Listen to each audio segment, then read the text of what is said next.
years before he died, he signed this. Start the ER40 order from church examiner for stroke homes.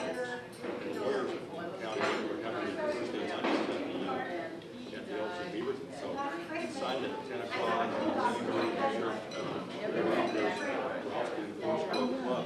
So he showed up at noon, and all the brothers from under him. It doesn't matter. All the posts in the I didn't know dog crowd. That's good. We had a horse.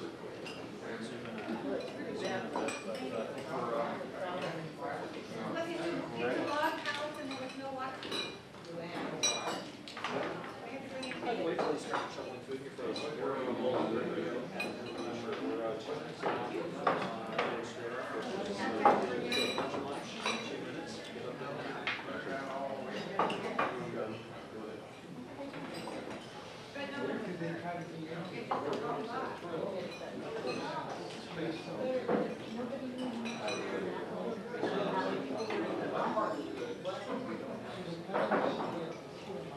Typically speak about the issue of the land and the areas. That's not an issue. The old boundary should be reduced.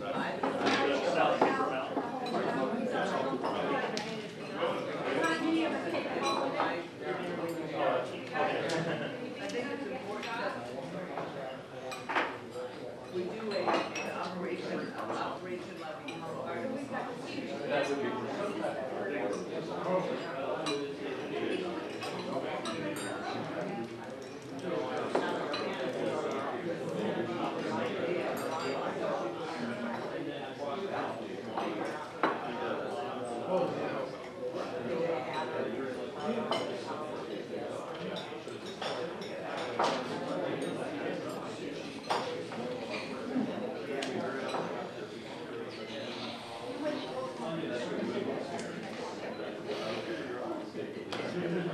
Alrighty, folks.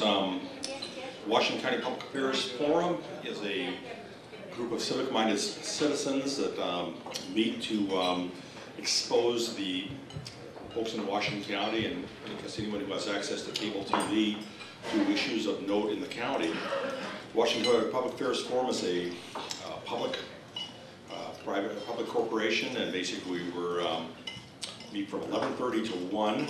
And you can be a member by paying, I think, a $50 fee. That might be going down.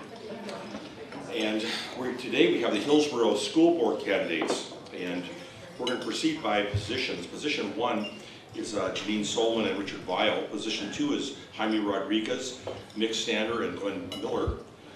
Position 3 is Monty Akers. He's not up, but I think we're going to give him a chance to say a few words also. And position 6 is Rebecca Lanz and Eric Siegelman.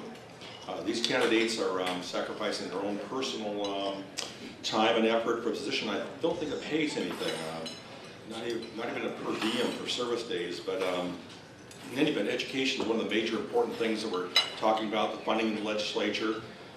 And the Hillsboro School Board is here just, I think, 2 or 3 weeks after the Beaverton School Board was here. So I'm going to call this in this order.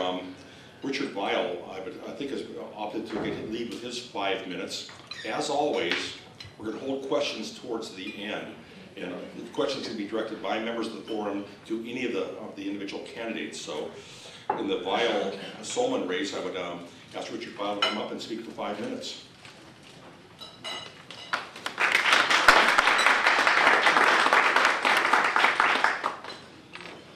Thank you very much, and I appreciate the opportunity to be here. The oft-repeated phrase that politics is local is certainly true in the school board race, but I'd like to add just a little bit of a twist to that. I would suggest that when it comes to school, we're really talking about all of local politics. Everything that happens in a community is really affected by the quality of the schools. As I visited with folks at the farmers market here in Hillsboro over the weekend, and as I knocked in doors in all types of neighborhoods, one theme became abundantly clear. Our public schools are at the core of our community, and they affect all aspects of our community life.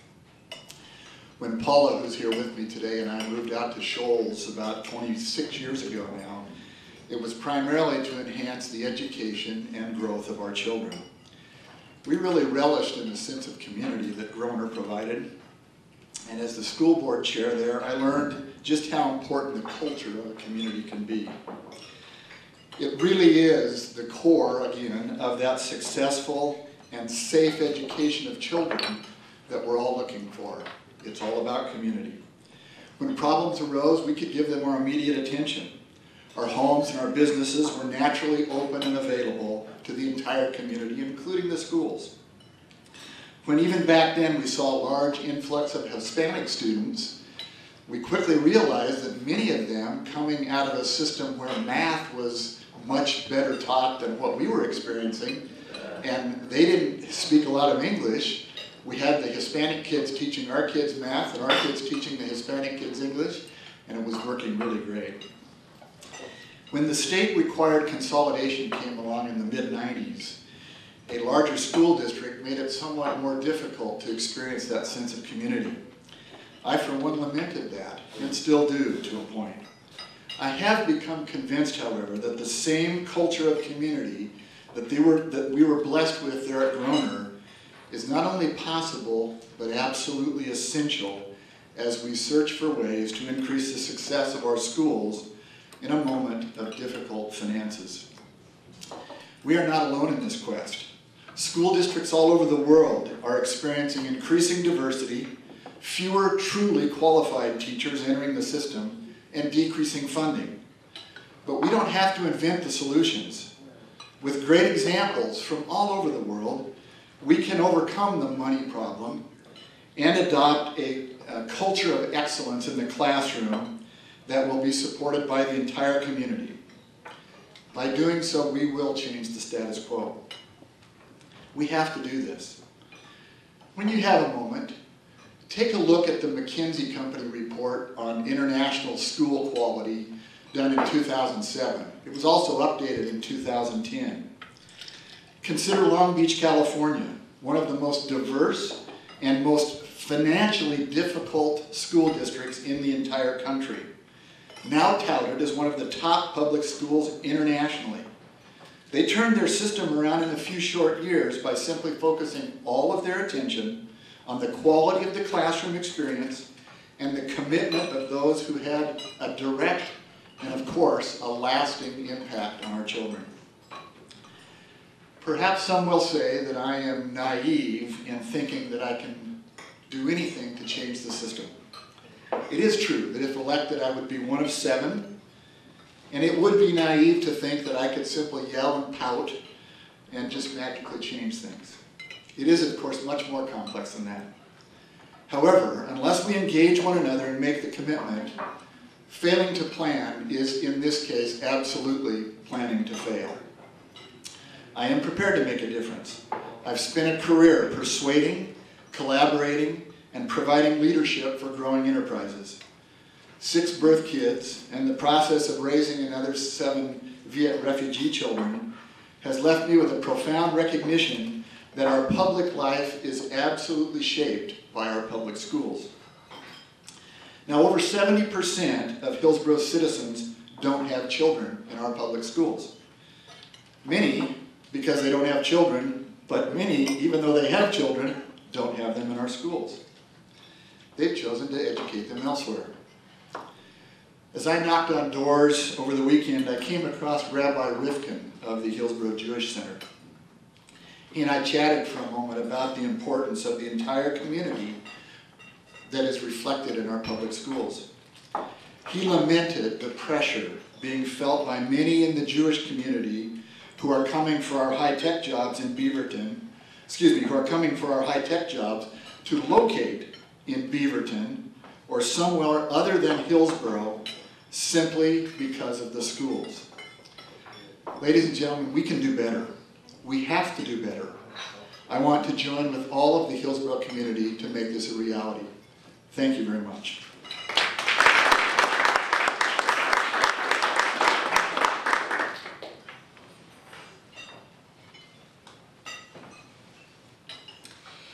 Thank you so much. I appreciate the opportunity to come speak today. My name is Janine Solomon. I've been on the school board for 4 years now and have been the board chair for the last 2. I live in the Orenco area with my family, my husband of nearly 22 years on Saturday. My two boys, one is a graduate of Hillsboro Schools and attends Western Oregon University, and one is a student in Hillsboro School District. What drives me to be involved? I would say two things. My roots. My mom has always volunteered, been a PTA parent, has been a campfire leader, and my dad was an advocate. I grew up in Gales Creek, so I appreciate the value that a school brings to a small community, and I graduated from Forest Grove High School. My family drives me to volunteer. I started volunteering in the community when my 20-year-old was in preschool. When you hear a person say, I am passionate about education, you think, well, who cannot be passionate about education? But I just want to say that when we keep the students engaged and we keep them excited about learning, they thirst for more, and I love that. I am honored to serve in this position as we prepare students for their 13th year. That may take them to a career and it may take them to college. That is not to say that we don't have serious challenges here in the Hillsboro School District. Inadequate funding, aging technology, and our constant focus on student achievement. I've learned a great deal, personally and professionally, from being in this role as a school board member, as a district of the 4th largest district in Oregon, 20,000 plus students we oversee. And this is an incredible responsibility for myself and 6 other board members. Our strategic plan is what guides us. It is our guiding focus. It is community driven. Our superintendent, our board goals, and our school goals all feed into the strategic plan. I want to give you some examples of some really great work that's being done here in Hillsboro. When you talk about instruction, we have career to college pathways. We have STEM, science, technology, engineering, math, an incredible partnership with Portland Metro STEAM Partnership, which is Intel is a primary partner in that, is a huge support for our 4 schools, which is Quatam Elementary School, Tobias, Groner, and Farmington View are our STEM schools. Now this is a rollout model. This doesn't mean that those are the only schools that will ever have STEM. We want to make a successful program, so we want to start with those programs, and we are grateful for the help.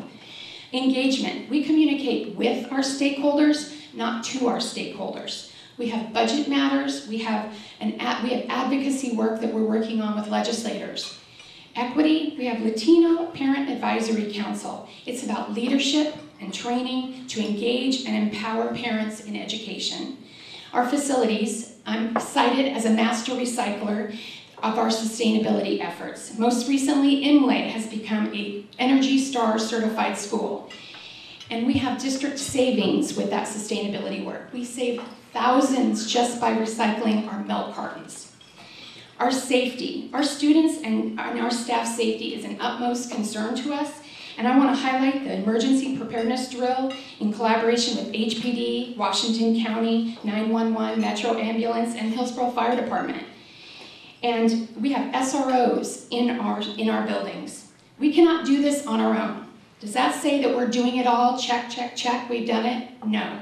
This is an area that we are growing. We're improving, and we have work to be done, but it's a momentum happening. Just look at our board agendas any given month. You'll see the investment that business community is putting into our schools as well. HSF, $2.8 million in innovative grant for teachers. Elite Dance Studio, 1 month gave $5,000 for our dance and drama programs. Companies that pay their employees and organization to volunteer. Valley Machinery, $30,000 for a machine for Hillsboro, 3D machine. I want to tell you about our volunteer coordinators. They connect the needs of our schools with those that are of our community members. Kay is a retired Hillsboro librarian who is now working on literacy in Free Orchards Elementary School. I want to leave you with 4 points why I should be chosen to continue to serve on the Hillsboro School Board. Smart and effective leadership as a board chair, and as I represent a parent and active community member as a voice on the board. Collaboration, commitment, and communication are key for me. Community driven with over 15 years of volunteer work in the community. Recently, I was honored to have the Hillsboro Chamber of Commerce Volunteer of the Year for 2013. advocate for kids. I cultivate strong working relationships with those in Salem and those that represent us, and a sharp eye on the bottom line. So I hope that I've demonstrated my passion and excitement, and I thank you for this opportunity to speak today. Thank you all. Ken has been pretty good on time. Jaime Rodriguez, Nick Sander, and Glenn Miller are going to go next in that order. And remember, 5 minutes, and I'll signal by a right hand raised in about 30 seconds.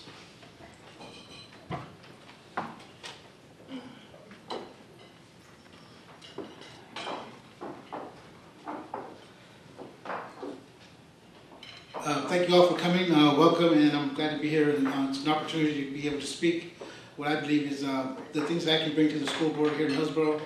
My name is Jaime Rodriguez. I've been here in the Hillsboro area over by Century High School for about 15 years now. My daughter started there in the first grade, and she's moved up and now junior in high school. And in those 10 years, in her short K-12 period, she's lost the equivalent of about 20 days of school, which, you know, to me that's very important because going on, it's not about her, it's about the future children who come after her. And my wife and I have decided that I should, with my experience and my skills, move into a leadership role with the Hillsboro School Board to give them what I feel is my experience and skills in higher education and workforce development.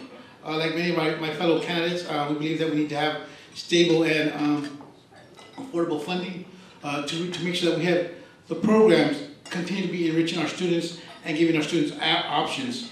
You know, I believe that we need to make sure that we continue advocating with our legislatures to have that funding so we can have the teachers the resources they need in the classroom.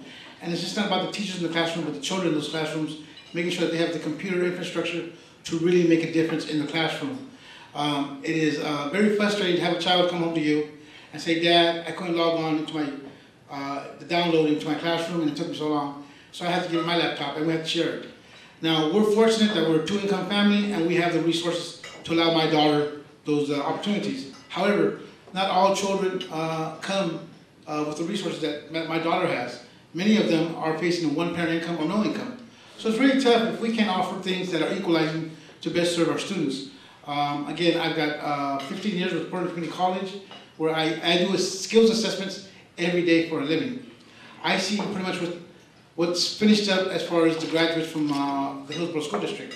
And some of them are lacking basic skills, while others are achieving and going forward to four-year universities. But my understanding is that what I want to do is make sure that every child in the Hillsboro School District has the fundamental skills in math, reading, and writing to go on to better and bigger things, whether it's here in Hillsboro, whether they choose a Forest Grove, a Banks, or a Chicago, Illinois, or even a Tokyo, Japan. Regardless of where they land, that they're able to say that, you know what, I got my basic education in Hillsboro school districts. And so those are the things I want to be able to establish, but also as being a school board member, I want to offer that diversity of a board member, being, again, my background, and being able to facilitate good policies to put kids first, to make sure that we have, then in the classrooms, again, fundamentally sound funding for some very successful programs. And I'm learning that there's a lot of good things happening in the Hillsboro School District. At the same time, there's a lot of things that we could improve. I'm expecting that I can work well with a team. I come from a community college where I'm always on some type of committee, and I've always been very fortunate that those committees I've been on are very successful. Whether it's in the selection process of our presidents, our campus presidents, or district presidents, or whether it's just working on a program to achieve better outcomes. And again, I hope that I can get your support for the Hillsboro School Board. I'm committed to my community. Nothing that we and my wife decided upon is that as our daughter leaves to hopefully bigger and better things, we love Hillsboro. Hillsboro offers a lot of good living, whether it's jobs, parks, streets, you know, baseball team coming in. Hillsboro is a very good city and it's an attractive city. So with that being an attractive city, we've got to make sure that our children are being able to be educated to move on into a good workplace. So again, Jaime Rodriguez, and I thank you for your time.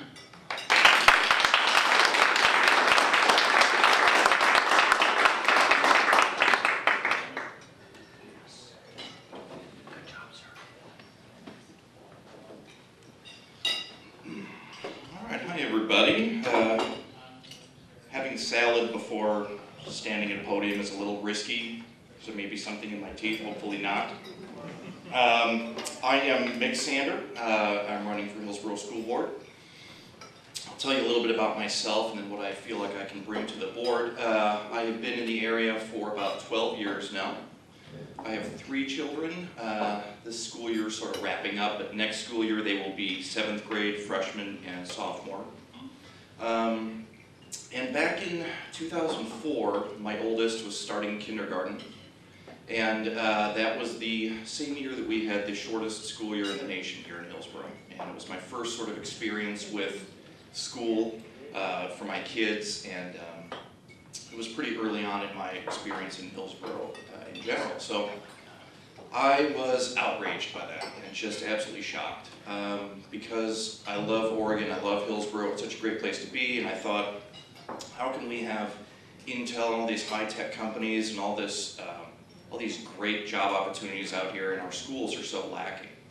So I became politically involved that year, and I ran in 2004 for state representative for House District 30 here in Hillsboro. And even when running for state representative, I ran purely on an education platform, really, because it was all about getting to Salem, increasing that funding, so that the district had what it needed to get its job done. And I came close that year. I couldn't pull it off, but I learned a lot during that campaign. I talked to a lot of people, did a lot of canvassing, did a lot of forums like this one, and it was a great experience for me. So ever since then, I've been really passionate about education. Shortly thereafter, we found City View Charter School, which is Hillsboro's only charter school, and got my kids signed up there through the lottery process. They all managed to get in within a year or so, and I volunteered at City View. I am an IT consultant, is my background, and I offered my services there. They needed help building a computer lab, so I built the computer lab for them, put everything together. They rely very heavily on parental involvement and volunteers because they're such a small school. So I built the computer lab for them and helped with some of their IT needs, and then they asked if I'd be willing to join the board. So I said, well, yeah, absolutely. I want to stay involved here. I've got 3 kids at this school. So I joined the board, and shortly after that, the rest of the school board left, pretty much.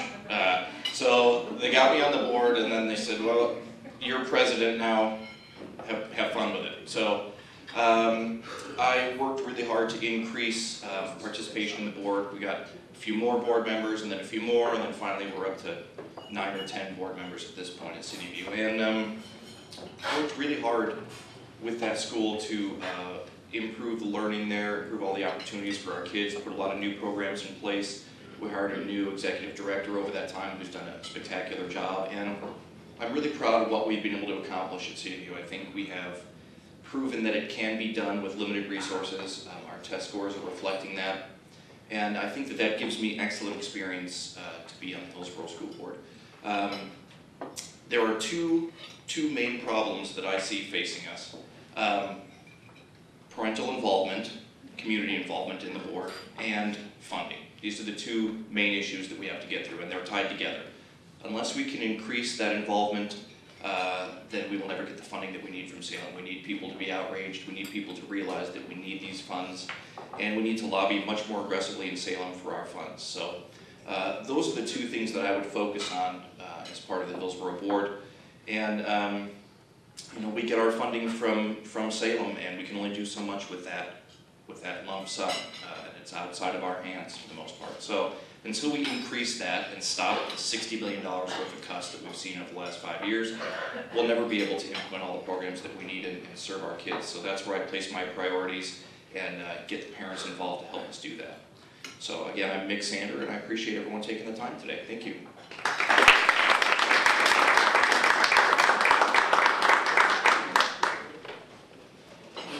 Hello, my name is Glenn Miller, and first off, I want to thank you all for inviting us to speak to you today. I really appreciate the opportunity. I'm running for a position to the Hillsboro School Board, and I've lived in this district for roughly 10 years. I started volunteering in the district when my youngest, or actually my oldest, was in 2nd grade. I started out doing something called the Passport Club, teaching geography to kids. During that time, I've also been the treasurer of 2 school-based nonprofits, And currently I serve on the budget committee of the school board. Now on Thursday, the school board is going to meet, and the budget committee, we're going to find out the 50 teachers that are going to be proposed to be laid off. This is a major concern for me. Basically,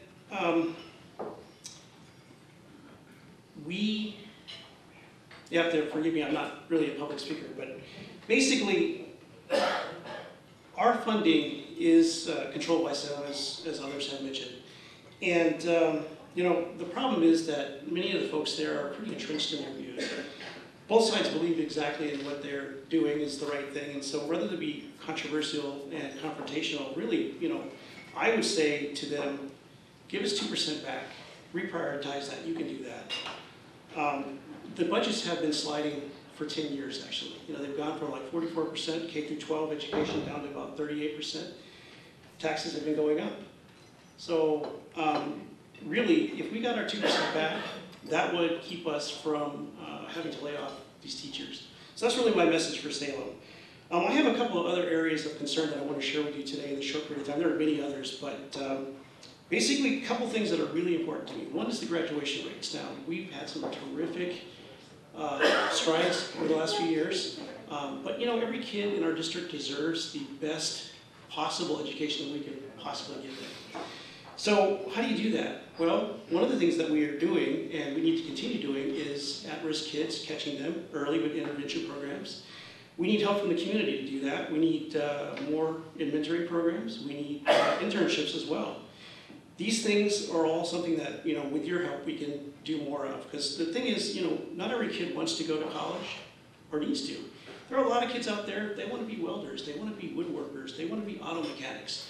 So we need partnership with the community to help pull that off, to give them paths for their way that they want to be successful in life. That's very important.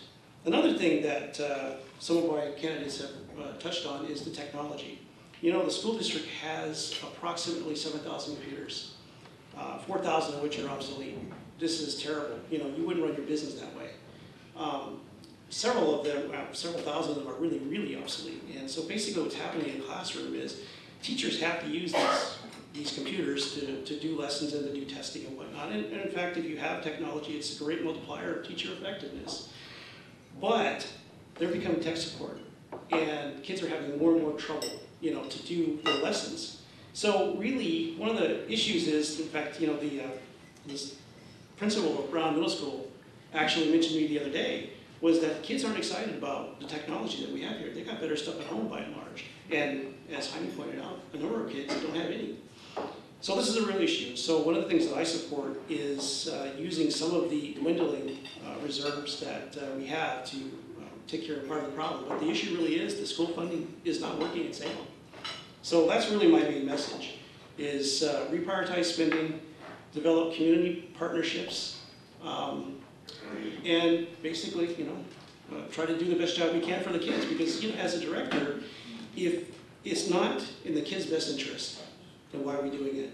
So that's really the focus that I bring. Now, on a professional basis, I've got an MBA from George Fox University with a minor and with an undergrad in project management.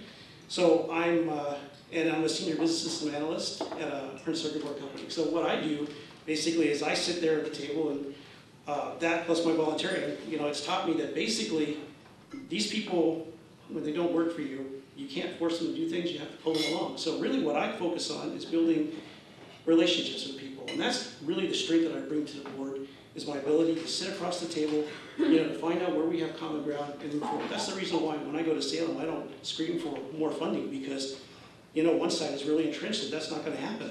The other side believes in it. So that's why let's, you know, just reprioritize 2%. That's my approach. And again, if it's not in the best interest of the kids, you know, it's not worth doing. So anyway, I will leave you with a couple of thoughts. Basically, I believe that great schools are foundational for great neighborhoods. And great neighborhoods, along with reasonable taxes, will attract quality employers to our neighborhoods.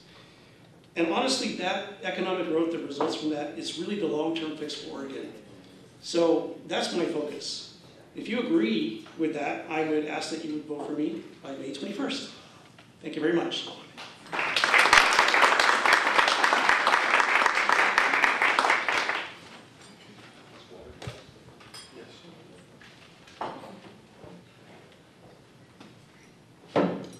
Good afternoon. My name is Monty Akers. I'm running unopposed, but I didn't want to pass up the chance to stand on the soapbox up here and kind of give you my feelings and my background. I'd also like to make sure it's a familiar face and you could email me or call me if you have questions about the district.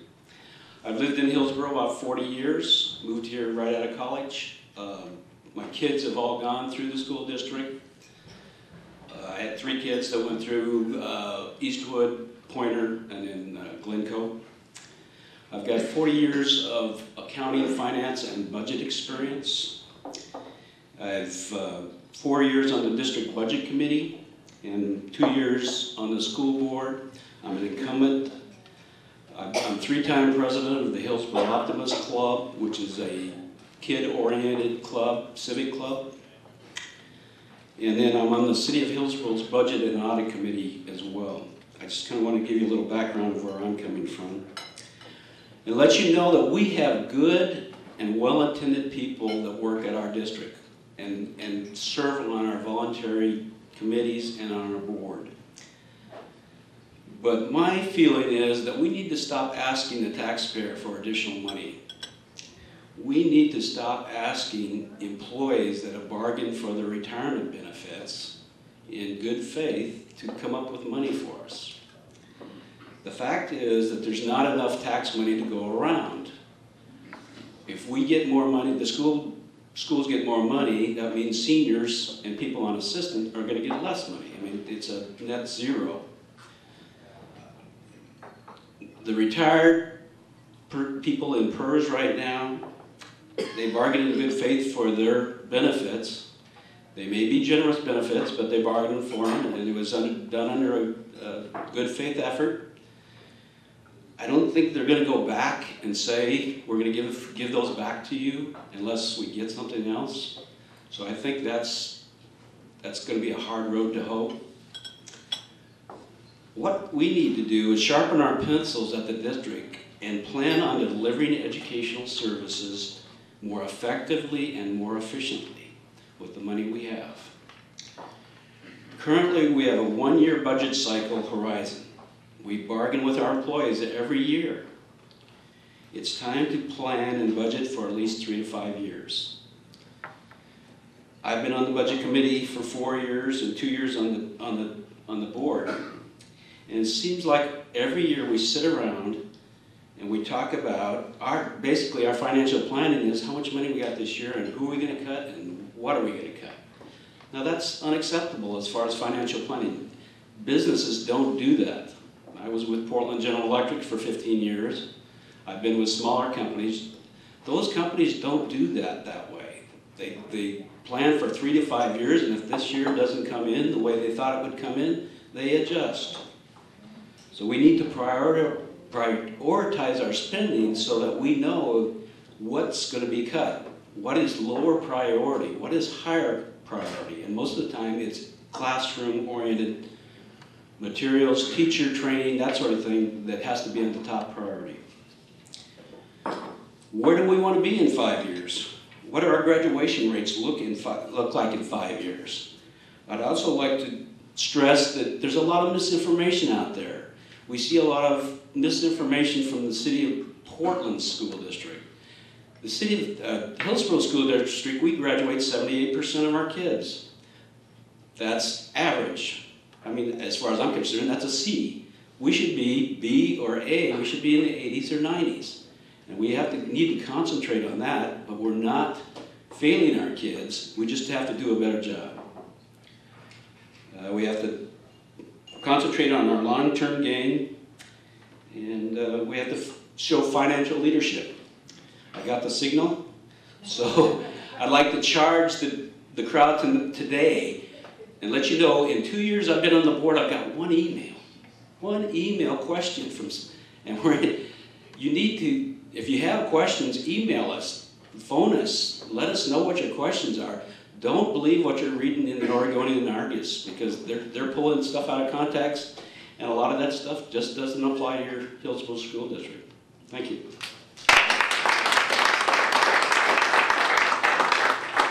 I'd like to thank the candidates for adherence to the 5-minute rule. And now we have Rebecca Lance and Eric Sigelman in that order, and then we'll open up for questions of members. So, have you guys decided on a different relationship? You can go first then. Basically, Rebecca Lance is going to proceed first. I'm going to move this because, yeah.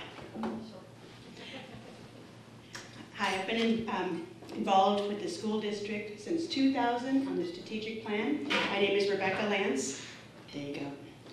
And since 2000, I've been involved with activities on the school board. In 2005, I was elected to my first term. I've now had 2 terms. That's 8 years on the school board. The strategic plan has continued to develop. We had a plan in 2006. Now we have our strategic plan 2011, 2016. Our focuses are instruction, equity, engagement, facilities, and safety. I'm going to go a little bit further into that in a minute. I'm on both negotiating teams. That means our classified union and our teachers union. I'm on the bargaining team, and I have been since 2005. I've missed 1 bargaining session. And as you can imagine, it's almost a continuous process. We always have reopeners because it's really hard for staff to understand that a 0 COLA and a 0 step and 0 insurance for multiple years is a reality. And we will be facing that reality for several more years. That's why I feel that my time spent as a volunteer is best spent on the negotiating team. And I will be bargaining until we get to a good agreement. And I think if you'll notice, the Hillsboro people have been more satisfied and had more positive relationships in the last 8 years than previously. I'm also on the long-range planning team, and we're working on information for South Hillsboro, but because of the changes in the economy, South Hillsboro has not become a priority for us. We were looking at developing schools in that area, and we do have some land, but that will have to be a different conversation. I hope you'll have me back for that one. About myself, I've been married 27 years to my high school sweetheart. He's an Intel engineer, and we've lived in our Washington County farmhouse since 1987, so long term. 2 of our 3 children attended Glencoe and went on to Willamette University. My youngest is homeschooling and will attend Glencoe in the fall. Hillsboro School District is the 4th largest district in the state. We have 20,600 students, 25 elementaries, 4 middle schools, 4 high schools, an alternative school, an online public school. It's not a charter, it's a public school, and a district-sponsored charter. We have 7 board members. We have no zones in our district, and we have 1 voice for those 7 board members. I want to talk a little bit more about the strategic plan. Literacy has been our focus, and we've really focused on English language learners, and the reason is, for the majority of our test scores and our graduates, those are the children who need the additional support. We've instituted a dual language program at multiple schools so that we can address their needs in content areas such as math and science in their primary language. That helps them succeed. We've done a lot of research on best practices, and that's the program we chose to follow. There's an issue of equity, and I want to say dealing with equity is as simple as what we did a few years ago, which was consolidate our school supply list. You'd think it would be simple, but some of our schools had $300 worth of supplies, and other schools were not asking parents to bring any. We consolidated it into 1 list for the entire district. So when you go to Fred Meyer, that's what you'll see, equity for everybody. We have high standards for all in our district, including school board members. I have an OSBA Platinum Leadership Award because I devoted my time to leadership studies and leadership training. As one of 7 board members, communications is everything. Our communications are dictated by sunshine laws. We must communicate as a board, not as individuals. I also want to say that when we have people say that we aren't communicating appropriately, check our website. It's delicious. Go look at it. I also want to say that school board members are governance, not management. There is a huge split between the 2. And understanding what a governance board does in terms of management, it's a very fine line, and you need to understand it. We have had continual reforms for the last 8 years. We must assure that the reforms we enact are best practices that will still be appropriate when the next reform rolls in. Did I say more about SimCam, which is now, a different kind of standard? We also have enrollment issues that have been brought up. We have an ongoing process for enrollment. It's available to everyone, it's fair, it's just. On charter schools, we have policy LBE. Charter schools need to have someone sponsor them. They need to come to the board. We have a criteria, we have a policy that works. Please look at LBE. In total, charter schools do not address the problems we have in our existing schools. It would be like an overlay of schools on the existing schools. I have so much more to say. Come visit us.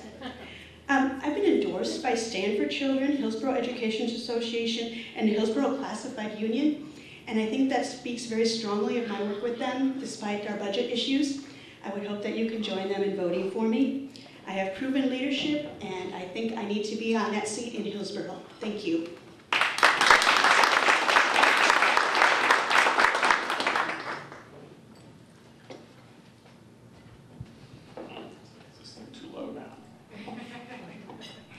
Hi, I'm Eric Seligman, running for seat 6 on the Hillsboro School Board.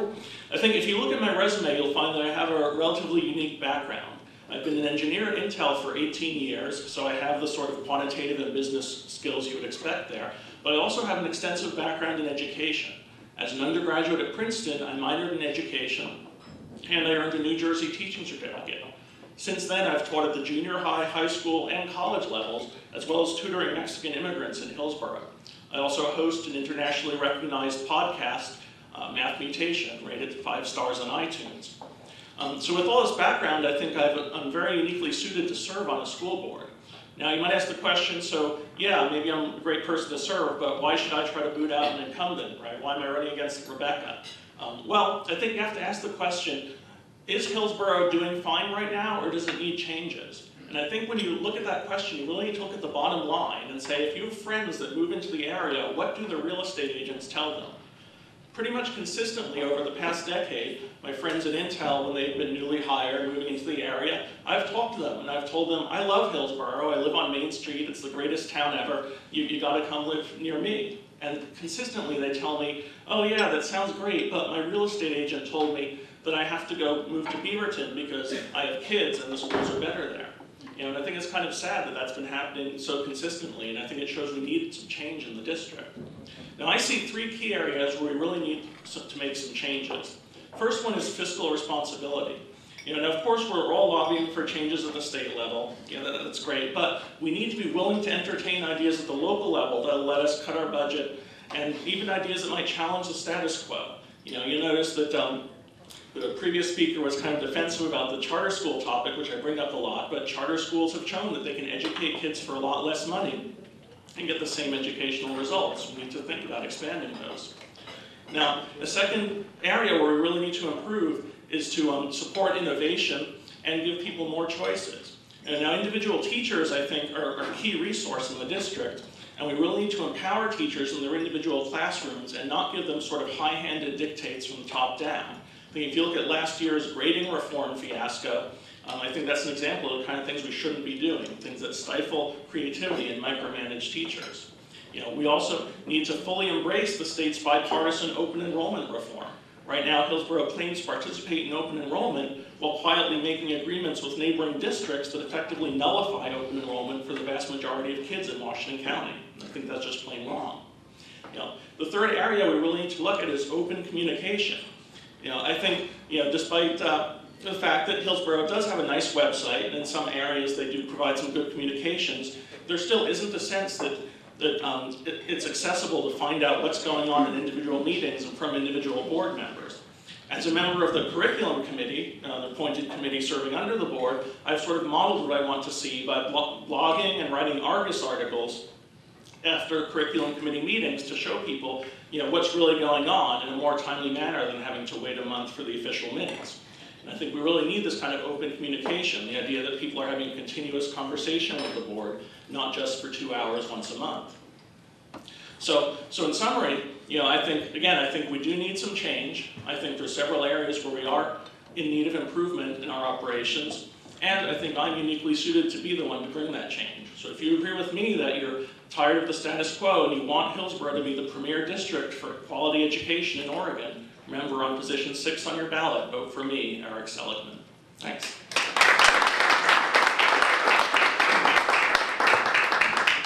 Questions are open to members of the forum. We have the microphone right there.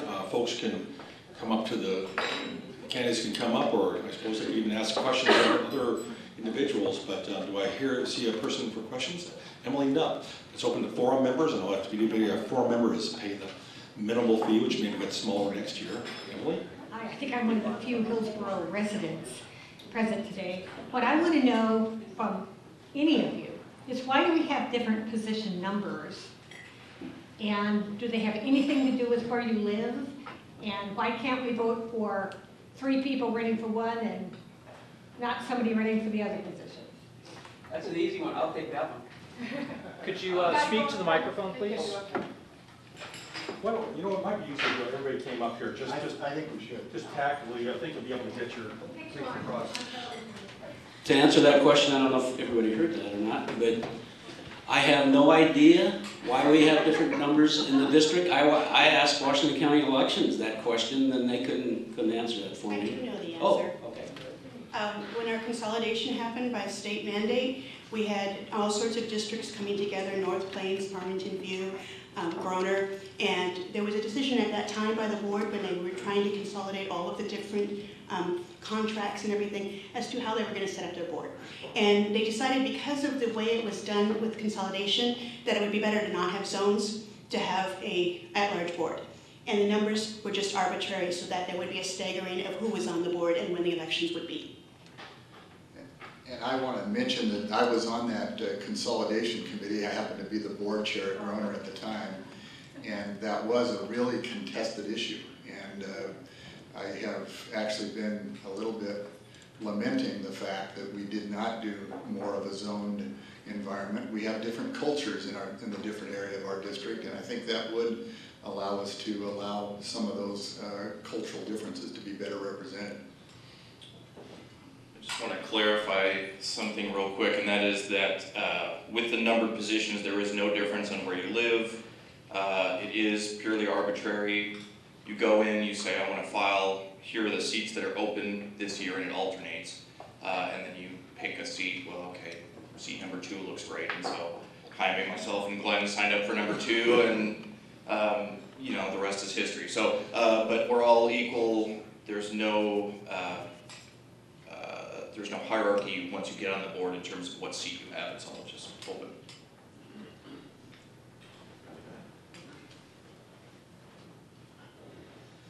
If I could just add, Jaime Rodriguez again, as I walk and canvass the neighborhoods, I get that question a lot, and I am all for revisiting that policy issue and see what the community wants to do now. As Rich mentioned, there's a lot of different cultural diversity within Washington County, and there are some schools that are more rural. I recently, last weekend, I did Cornelius, which has one elementary school, Free Orchards, and that was the one question I got over and over again. So to me, I'm not a status quo guy, so let's take a look at that. Thank you.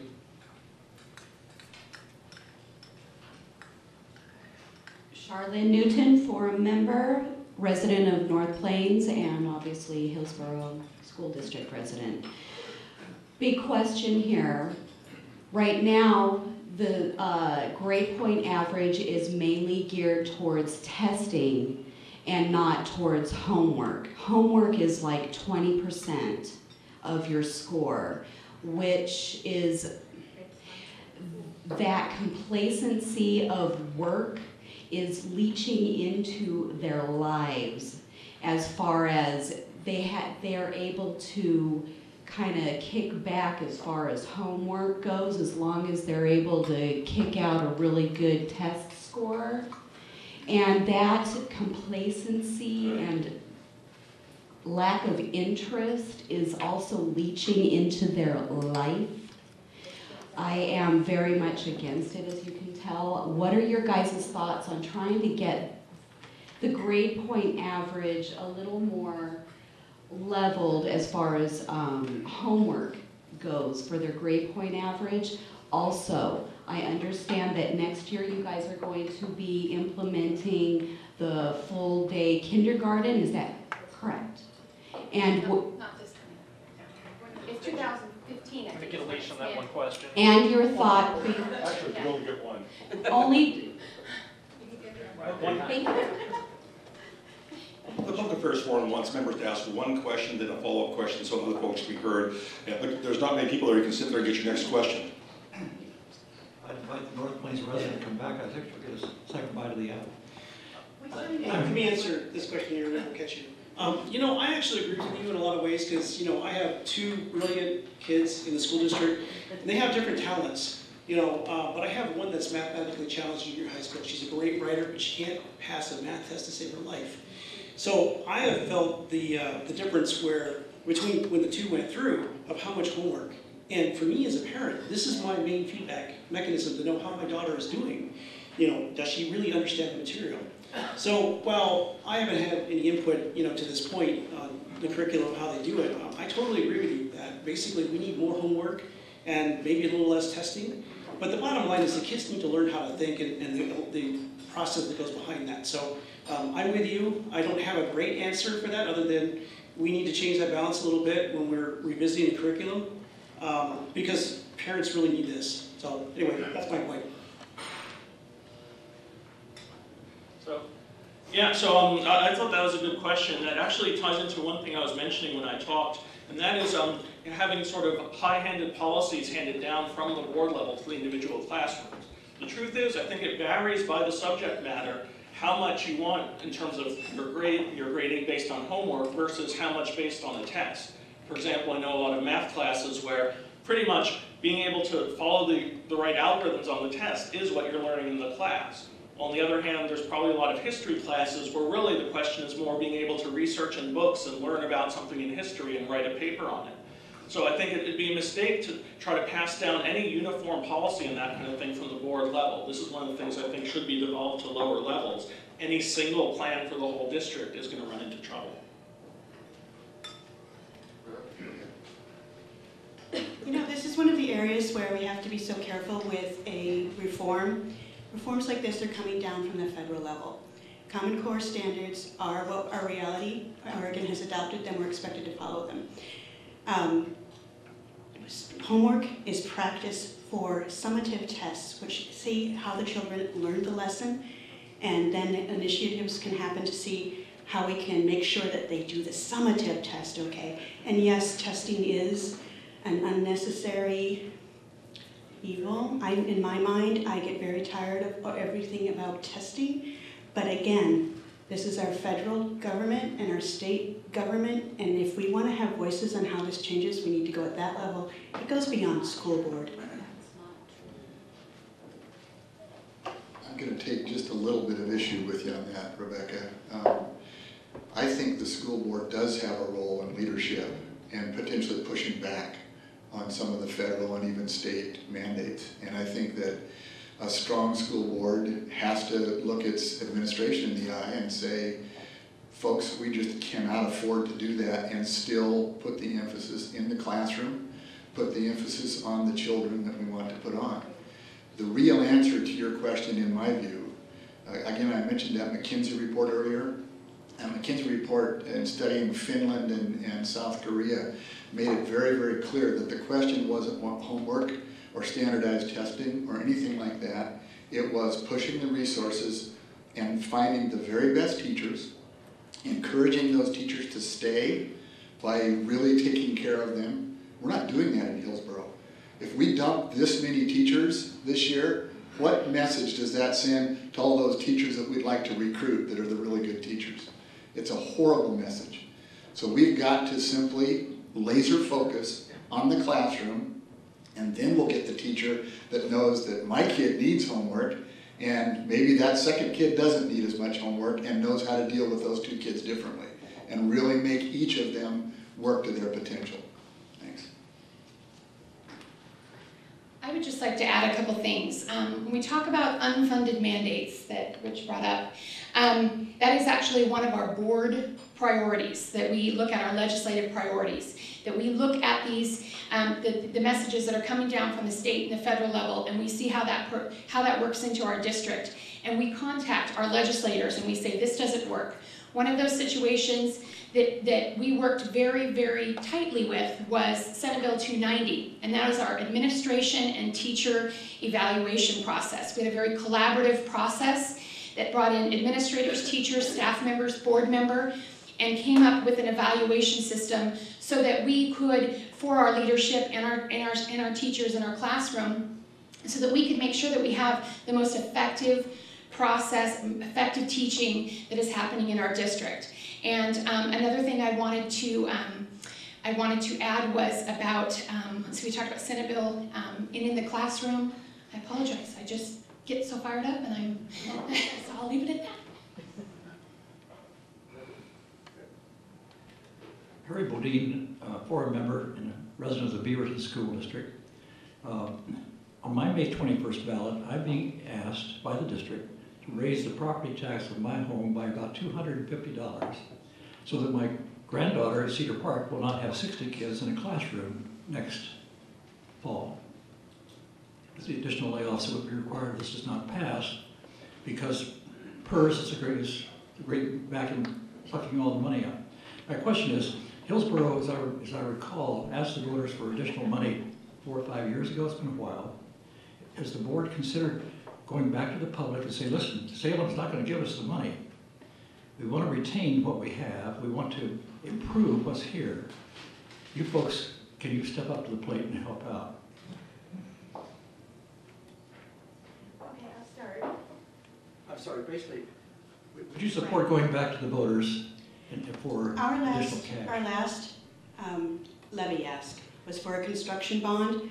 We built 4 middle schools, we built 1 middle school, repaired 4 middle schools, fixed 20 buildings across the district, and built the new middle school at South Meadows, which is quite lovely. We have not done a levy option at Hillsboro. We are discussing it. I think that discussion piece is the essential bit. We must, as a community, come together and agree that it's worthwhile before we even go out for a bond. And I was going to turn this over to Monty, because he has very specific ideas about this. Yes, you do. Well, the board has been talking about a local option levy. We talked about it last year. We hired a consultant to go out and survey the community, and they basically told us if you were to float the cereal levy at that time, it wouldn't pass. We're again looking at it this coming up at our next meeting. What we're challenged with is how's that money going to be spent, and we have different opinions on the board as to how that money is going to be spent. Me personally, I want teachers in the classroom. That money should go to keeping teachers in the classroom, but we have people on the board also that have other ideas. So that's where we're at right now. So if you're interested in that discussion, come to our next board meeting. I think it's worth watching the Beaverton local option levy close. I'm hearing that it's not doing real well. Yeah, I think it is uphill. And like Monty says, we've fatigued our taxpayers. We have absolutely fatigued our taxpayers. Another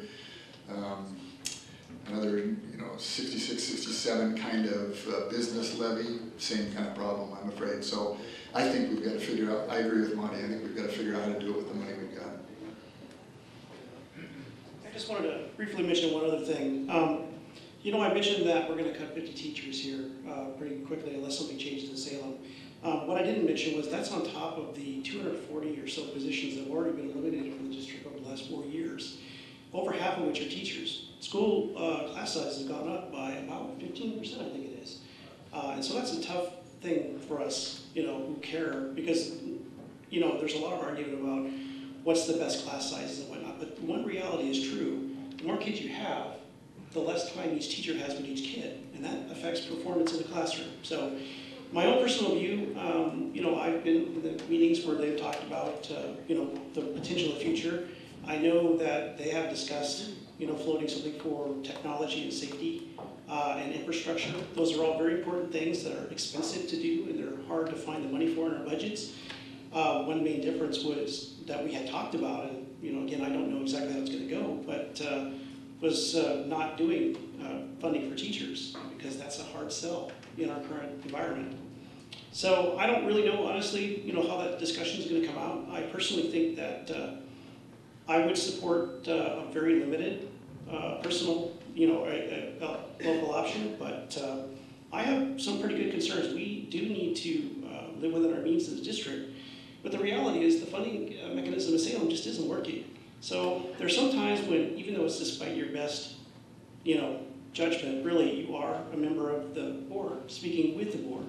And so if the board votes to do a local option, then I'm going to support it. But I personally am not for using it for a classroom for salaries. That's just my opinion. So thanks. Basically, we have 58 months for the television program, and so we're going to sign off the television program. That doesn't mean the questions have to end. Again, the Washington County Public Affairs Forum is a public service of the members, and we have questions for the members, one question substantively, and if folks want to stick around, we'll continue to answer the questions, but the TV's going off. That's okay, I still want to answer.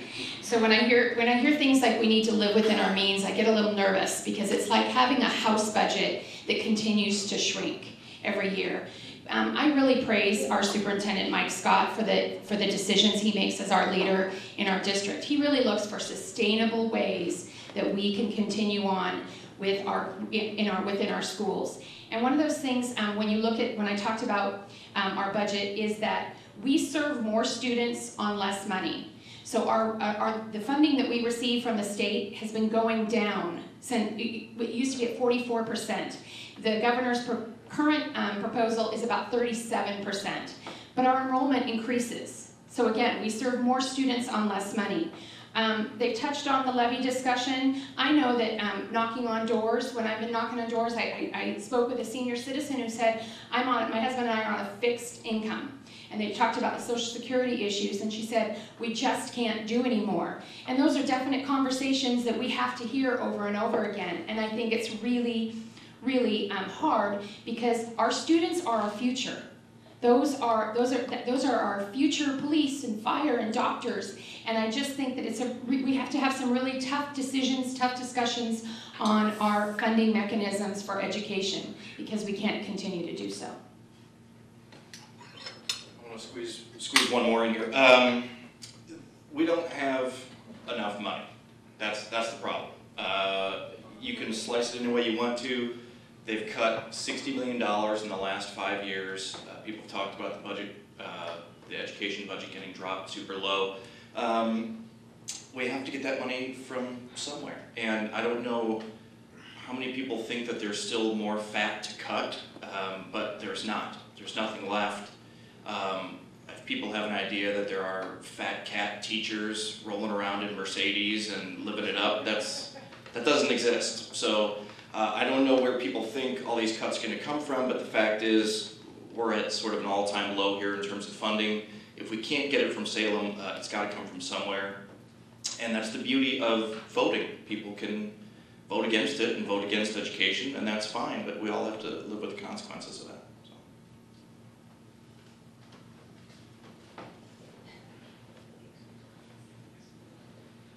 So again, I think regarding that local option, I would be very supportive if it's specifically, to me, it's about putting more teachers in the classroom. And so if we can find a way to make that a dedicated to the classroom and to teachers, then I'm all for it. At the same time, as everybody else mentioned, there's just not enough money out there, so we need to be creative, but we need to be careful. Thank you. Kathy Stanton, forum member. This is a totally different question. Metro, our regional government, went through the urban growth boundary expansion last year. One of the expansion pieces was 525 acres or more in the very southeast corner of Beaverton, going out from past Shoals all the way to 175th along Shoals, the north side of Shoals Ferry. I understand that currently is in the Hillsboro School District. and was wondering what it would take for a Hillsboro board member to see the value in listening to a conversation with Beaverton School District about seeding some of that dirt. The property owners in that area would like to be part of Beaverton because it is closer for the schools. So I would like to add that in the fall we had that request come to us, and it did fail in a 5-2 vote because at the time we were the only ones willing to engage in that discussion. Beaverton School District, with their budgetary issues, were not interested in having that discussion. My vote for that was specifically because if we needed to have a larger conversation about boundary issues, we need to involve city governments and districts and Metro and Washington County to have those kind of discussions. But if we start engaging and to the requests that come in for those type of land use requests to be switched to another district, it's really tough because we would be spending a lot of our time doing so. And we would have conversations possibly with Cornelius that says we're closer to Forest Grove. Perhaps those that attend Lincoln High School would say we're a lot closer to Liberty High School. And so we would be spending a lot of our time having those kind of conversation as a board when we really need to be focusing on student achievement.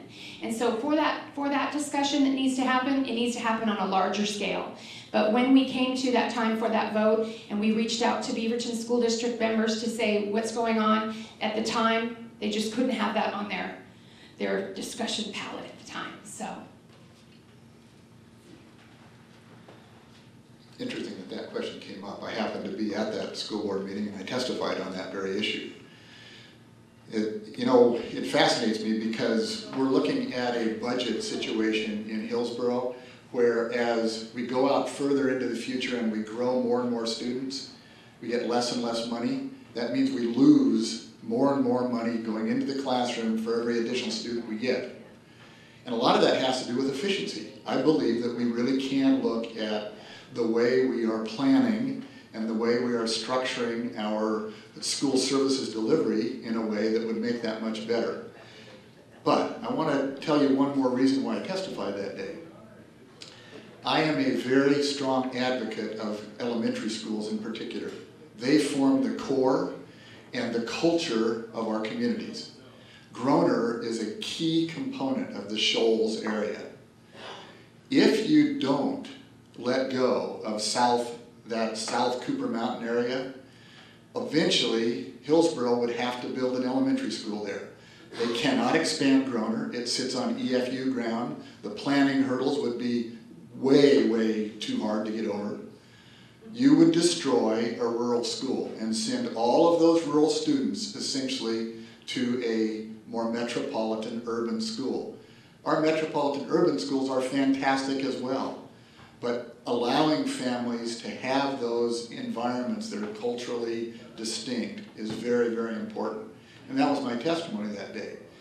But even more important ultimately is this question of efficiency, and it just doesn't make sense for us to try and hang on to something when someone else would be better able to service that particular area.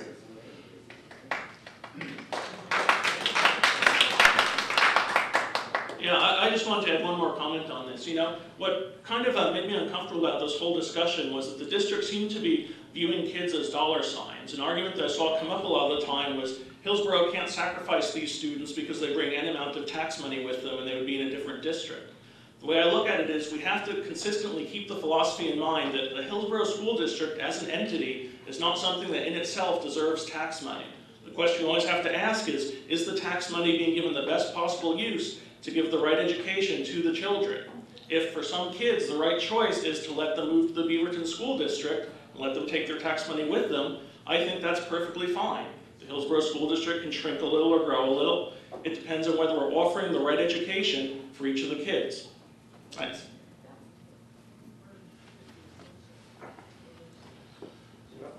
What happened to Karen? She was up here. She disappeared. I don't think she disappeared. Well, thank you. This has been a real wonderful demonstration of folks who have ideas, can express those ideas, and have concrete suggestions. Actually, I'd offer you, if you want to make your last part of your question, you could do that now. We have a moment or two. Well, I'm sure you guys can hear me. The kindergarten regular day, what are your thoughts on continuing it?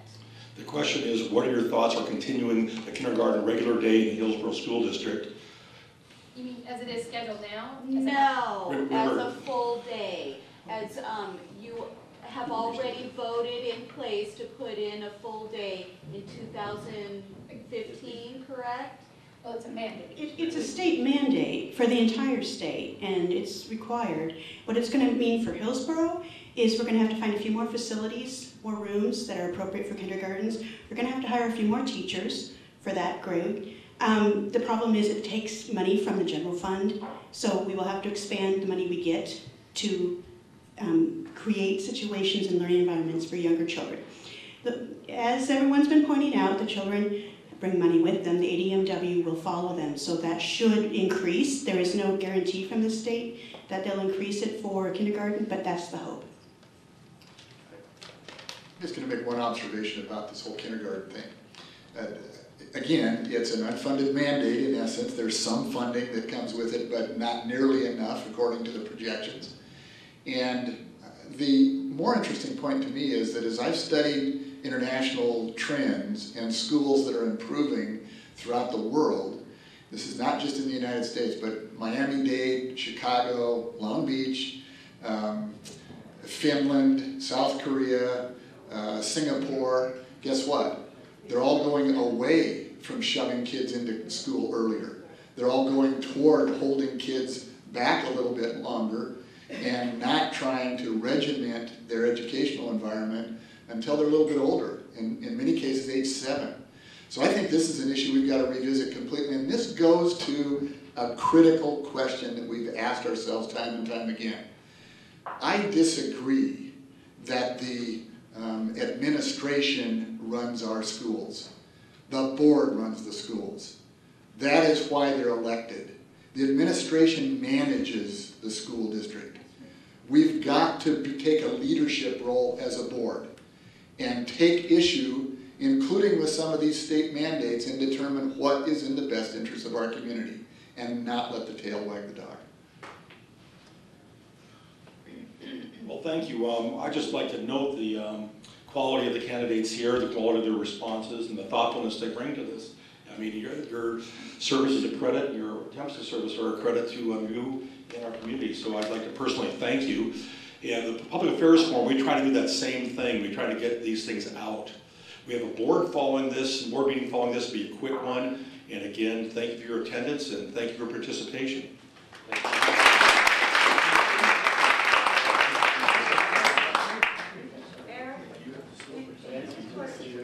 Yes, I do. It's still recording right now.